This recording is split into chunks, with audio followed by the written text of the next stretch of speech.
सभी को नमस्कार। मैं डॉक्टर सरला पंड्या, कार्यवाहक प्राचार्य श्री गोविंद गुरु राजकीय महाविद्यालय बांसवाड़ा। आज हम इस वीडियो के माध्यम से तृतीय वर्ष हिंदी साहित्य के द्वितीय प्रश्न पत्र की पुस्तक निबंध चयनिका निबंध संग्रह के 10वें निबंध भारतीय कला दृष्टि का अध्ययन करेंगे। इस निबंध के निबंधकार डॉक्टर विद्यानिवास मिश्र हैं। डॉक्टर विद्यानिवास मिश्र का नाम नई पीढ़ी के अग्रणी निबंध लेखकों में परिगणित किया जाता है। मिश्र जी का जन्म 16 जनवरी 1926 में गोरखपुर में हुआ और उच्च शिक्षा प्रयाग में संपन्न हुई। संस्कृत में उच्च उपाधि पाने के बाद आपने विविध स्थानों पर सेवा कार्य किया। वे आगरा के KM संस्थान के निदेशक पद पर कार्यरत रहे। आपने अधिकांश निबंध व्यंजक और विचारात्मक लिखे हैं। श्री विद्यानिवास मिश्र जी भी उत्कृष्ट व्यक्तिवादी निबंधकारों में गिने जाते हैं।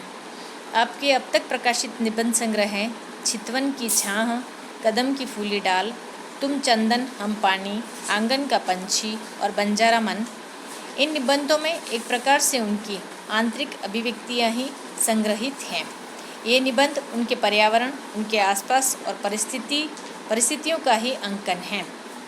उन्होंने स्वयं कहा है, चितवन की छाह मेरे मादक दिनों की देन है, कदम की फूली डाली मेरे विंध्य प्रवास जो बाद में आवास बन गया का फल है, और तुम चंदन हम पानी मेरे सांस्कृतिक अन्वेषणी उपलब्धि है। मिश्र जी के निबंधों में उनके जीवन की घटनाओं और चिंताओं का अंकन है, इसलिए उनमें उदाहरण, विचार, उपमाएं और मुहावरे नहीं हैं। वे सब उनकी अनुभूतियों और अध्ययन के बीच आए स्वतः और मौलिक हैं। व्यक्तिगत निबंधों का लेखक किसी एक विषय को छोड़ता है, किंतु जिस प्रकार वीणा के एक तार को झंकृत करने से शेष तार स्वयं झंकृत हो उठते हैं, उसी प्रकार विषय को छूते ही लेखक की चित्त भूमि पर बंधे सैकड़ों विचार बज उठते हैं। इसलिए लेखक जितना ही बहुश्रुत और सहृदय होगा, निबंध उतना ही प्रेरक और सरस होगा। व्यक्तिगत निबंध इसलिए हैं कि वे लेखक के समूचे व्यक्तित्व से संबद्ध होते हैं। विद्यानिवास जी के निबंधों में ये गुण पूर्ण मात्रा में पाए जाते हैं। हिंदी में अभी ऐसे निबंध नहीं देखने में आए जो गंभीर होते हुए भी कविता में इतने सराबोर हैं। मिश्र जी वर्तमान समस्याओं और साहित्यिक नवीनताओं पर अपने विचार रखते हैं। राजनीतिक, साहित्यिक, सामाजिक समस्याएं उनके अनुकूल नहीं हैं, अतः वे उन पर उपालंब, व्यंग और विनोदात्मक ढंग से विचार करते हैं। उनके व्यंग्य तीखे और मार्मिक चोट करने वाले होते हैं। उनके विचारों में निर्भीकता और स्वच्छंदता है। जो बात कहनी हो उसे वे निसंकोच कह देते हैं। सरकार की विकास योजनाओं की कटु भर्त्सना उन्होंने नया दौर निबंध में बड़ी निर्भीकता से की है। इसी प्रकार वे अवसर निकालकर परंपरा, विश्वास, धर्म, संस्कृति, साहित्य आदि पर भी चोट करते रहते हैं। मिश्र जी का यह निबंध भारतीय कला दृष्टि निबंध परंपरा बंधन नहीं है, संग्रह से लिया गया है। समूची कृति वैचारिक निबंधों का संकलन है। लेखक श्री विद्यानिवास मिश्र जी का आग्रह भारतीयता व भारतीय उदार दृष्टि, उसकी व्यापकता और जातीय निरपेक्षता की ओर है। इसकी प्रतिबद्धता इन निष्कर्ष के प्रति है कि समूचे भारत का समूचा चिंतन न केवल भारत के लिए है, वरन सारी दुनिया और सारे मजहब वालों के लिए है। भारतीय कला दृष्टि निबंध में लेखक ने कई बातों की ओर संकेत किया है और उसे क्रम से बताया है कि किस प्रकार से यह जो भारतीय कला दृष्टि है वह किन बिंदुओं पर आधारित है, और इन सभी बिंदुओं का क्रमानुसार वर्णन किया है। भारतीय कला दृष्टि निबंध के प्रारंभ में उन्होंने बताया है कि भारतीय भाषा दृष्टि व काव्य दृष्टि से भारतीय कला दृष्टि जुड़ी हुई है। उन्होंने कहा है कि भारतीय कला दृष्टि के बारे में बात शुरू करने के पहले भारतीय भाषा दृष्टि और भारतीय काव्य दृष्टि के मुख्य आधारों की चर्चा बहुत आवश्यक है, क्योंकि भारत में कला वाग व्यापार निरपेक्ष नहीं है, वाग की समस्त विधाओं और कलाओं को जोड़ने वाला सूत्र है। वाक केवल भाषा व्यापार नहीं है, वह समस्त सृजनात्मक व्यापार मात्र के लिए उपलक्षण है। इसी प्रकार से उन्होंने बताया है कि समस्त कलाओं की अधिष्ठात्री देवी सरस्वती है। चाहे चित्रकला हो, शिल्पकला हो, संगीत कला हो, नाट्य कला हो, काव्य हो, समस्त कलाओं की अधिष्ठात्री देवी एक है, वह है सरस्वती, जो सारस्वत साधना की प्रेरणा का स्रोत है। दूसरी ओर गहरे और आध्यात्मिक स्तर पर अव्यक्त सृष्टि के उन्मिलन की वह साकार प्रतिमा है। इसी प्रकार से लेखक ने कहा है कि भारत के आध्यात्मिक चिंतन में भी नाद और प्रकाश में तादात्म्य माना गया है। कुमार स्वामी ने ठीक ही लिखा है कि भारतीय मंत्र साधना के सबसे श्रेष्ठ गायत्री मंत्र में सूर्य का ध्यान प्रकाश और नाद को एकात्म करने वाले देवता के रूप में है, और यह आकस्मिक नहीं है कि सूर्य शब्द जिन दो धातुओं से व्युत्पन्न माना गया है वे नाद और प्रकाश दोनों के वाचक है। लेखक ने आगे बताया है कि भारतीय कला दृष्टि से में भारतीय भाषा दृष्टि की अमूर्तता के अलावा एक दूसरी चीज़ है, वह है योग की धारणा। योग के दो अर्थ हैं, एक तो जुड़ना व्यष्टि चित्त की का समष्टि चित्त से। इस प्रकार से लेखक ने योग का अर्थ बताया है कि व्यष्टि चित्त का समष्टि चित्त से जुड़ना, और दूसरा है अपने चित्त वृत्तियों को बाहर से खींचकर भीतर लाना, और फिर भीतर के प्रकाश से न केवल अपनी इंद्रियों के बाह्य शरीर को बल्कि आसपास के पूरे परिवेश को आलोकित करना। इसलिए भारतीय कला में सौंदर्य की कल्पना अंग सौष्ठव पर या व्यायाम के अभ्यास से प्राप्त अंगों के सुगठित कसाव पर बिल्कुल ध्यान नहीं देती। वह जिस सौंदर्य को अपना ध्येय बनाती है वह भीतर के अनुशासन से ही नियंत्रित होती हैं। इसी प्रकार से उन्होंने कहा है कि योग की धारणा का मुख्य उद्देश्य यही है कि चित्तवृत्तियों के निरोध और शुद्ध रूप से अपने वास्तविक स्वरूप को ध्यान के द्वारा विषयों का संस्कार ऐसा किया जाए कि वे विषय न रह जाए, इसलिए वे बंधन न बन सके। दूसरे शब्दों में हम कह सकते हैं कि भारत में शरीर से अलग कोई अध्यात्म नहीं है। यदि अध्यात्म है तो वह शरीर को आलोकित करके उस लौकिक शरीर में है। लेखक ने बताया है कि भारतीय कला दृष्टि विषय का निषेध नहीं करती है, वह विषय को विभाव के रूप में देखती है। उन्होंने लिखा है कि योग समाधि में अनुभाविता महत्तर चैतन्य प्रवाह का अंग बन जाता है। कला समाधि में जो कुछ भी अनुभाविता से अलग है पूरा वस्तु जगत से अलग न रहकर अनुभविता में ही विलीन हो जाता है। इसका अर्थ यह हुआ कि कला सृष्टि लौकिक अनुभव का तिरस्कार नहीं करती, लौकिक अनुभव को ही कलानुभव में परिणत करती है। इस प्रकार प्राचीन भारतीय कला दृष्टि विषय का निषेध नहीं करती, वह विषय को विभाव के रूप में देखती है। लेखक ने बताया है कि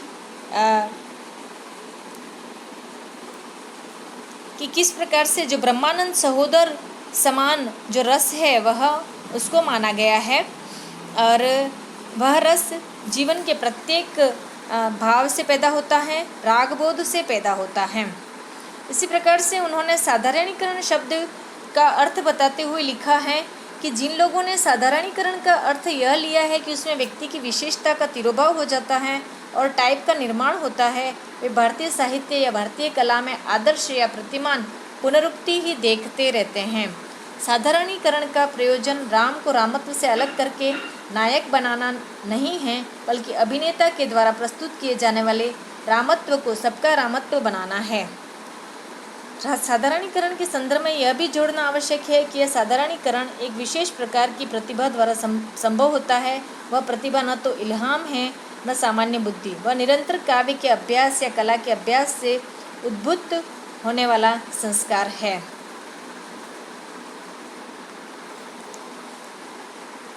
इसी प्रकार से लेखक ने बताया है कि एक ही कथा और एक ही पात्र में नए रूप में झंकृत होने वाले भाव पर, अर्थात इसको प्रमुखता देने का अर्थ यही है कि वही रामायण, वही महाभारत की कथा, वही राम, रावण और युधिष्ठिर, दुर्योधन जैसे पात्र बार बार रचना में आते हैं और प्रभावित होकर रामायण और महाभारत फिर रचे जाते हैं और राम रावण और युधिष्ठिर दुर्योधन भी पुनर्जन्म लेते हैं, अर्थात न कथा पुरानी पड़ती है न पात्र।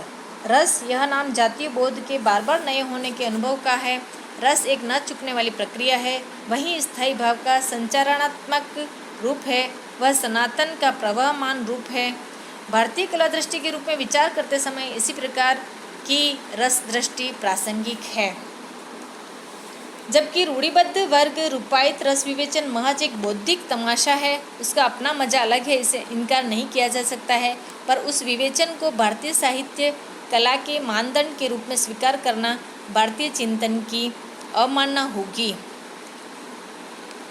लेखक ने भारतीय चिंतन शैली और भारतीय साहित्य को एक अलग रूप में देखा है और उसके सिद्धांतों को, उसके रस को भी अलग रूप में देखा है। इसी प्रकार से लेखक ने वर्णन किया है कि भारतीय जो कला में शिव या पर्जन हित की बात है अवश्य, पर वहाँ शिव कला से बाहर में आते हैं, क्योंकि हमारे यहाँ ठीक इसके विपरीत स्थिति है। यानी कि भारतीय कला के मूल में शिव शक्ति की साधना है। भारतीय परिषद में कला के शब्दार्थ पर विचार करते समय शक्ति और शिव को अलग नहीं रखा जा सकता, क्योंकि कला का जो व्यापक अर्थ है वह शिव और शक्ति की साधना से ही निकला है। एक प्रकार से यह कहना चाहिए कि न केवल कला की बल्कि अन्य भारतीय विधाओं की उत्पत्ति भी शिव की ही परंपरा से मानी गई है। शिव आदि गुरु हैं समस्त साधनाओं के, और इसलिए भारत में प्रत्येक साधना का क्षेत्र उस आदि गुरु के रूप के द्वारा एक दूसरे से परिणत हैं। चित्रकला में, नाट्य कला में, नृत्य कला में, संगीत में, शिल्प में, स्थापत्य में, योग में, तंत्र में, काव्य में, दर्शन में एक दूसरे की अपेक्षा रहती है, और इसी से प्रत्येक साधना में एक समान अनुशासन पर बल दिया जाता है। यह अनुशासन केवल शरीर का नहीं बल्कि मन का भी होता है, और अधिक गहराई में जाकर मन के उद्भव अहम का भी होता है। कला का स्थान स्टेला क्रैमरिश के अनुसार बुद्धि से ऊपर और महत्व के नीचे हैं। पाश्चात्य विचारक स्टेला क्रैमरिश ने कहा है कि कला जो है वह बुद्धि से ऊपर है और महत्व यानी महान वस्तु के नीचे हैं। उन्होंने इसी बात को लिखा है कि कला महत्व से उद्भूत होती है और बुद्धि में अंततः परिणत होती है। फलतः यह अहम या व्यक्तित्व अपनी सीमाओं में कला के व्यक्तित्व को ग्रहण मात्र करता है, किंतु कला की रचना प्रक्रिया में इसका कोई हाथ नहीं होता। वह व्यक्तित्व कलाकार जब अपनी रचना पूर्ण कर चुकता है तब जाकर अपने में सृष्टित्व की पहचान कर पाता है। भारत की सृजनात्मक प्रतिभा के लिए जगत वस्तुरूप नहीं है बल्कि आत्मा वस्तुरूप है। जो कुछ भी इसका अंश कला चक्षु द्वारा दृष्ट होता है उसमें उस दृष्ट अंश के साथ साथ वह दृष्टि भी सन्निविष्ट रहती है जिससे कि वह देखा जाता है। इस दृष्टि को दृष्ट से अलग करने की बात नहीं सोची जा सकती है। इसी प्रकार से लेखक ने बताया है कि जो कला है वह महान तत्व है लेकिन बुद्धि में परिणित होती है।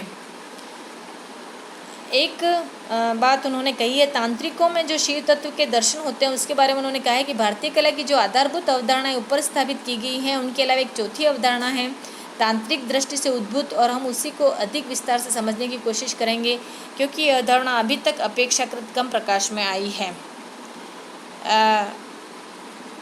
तांत्रिकों ने और उनसे शिव तत्व ग्रहण करके दर्शन की स्थापना करने वाले प्रत्यभिज्ञावादियों ने उद्घोषित किया है। तांत्रिकों के मत में 36 तत्व होते हैं और उनमें मन, बुद्धि, अहंकार, अंतःकरण इन सबके मूल में कला शक्ति कही गई है।